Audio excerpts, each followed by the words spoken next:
drama teatr aktrisasi, O'zbekiston xalq artisti Muqaddasxonim Xoliqovani taklif etamiz chiroyli qarsaklar bilan. Marhamat.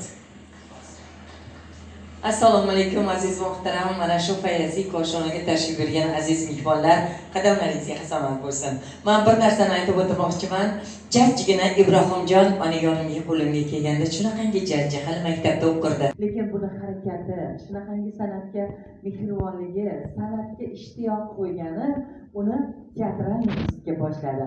Va teatralniy institut 2-kurs bosqichi yo 3-mi? 2-kurs bosqichida o'qiyapti. Mana shu jajjigina barcha farzandlarni hurmat qilib, shunaqangi bir ardobda bo'lgan san'atkorlar tashrif buyurib o'tirishibdi. Chunki mana shu mehrga sabab bo'ldi. Bu shunaqa mehrli inson bo'lgani uchun ham biz bunga mehr bera boshladik. Ilohim omadingiz bersin Ibrohimjon.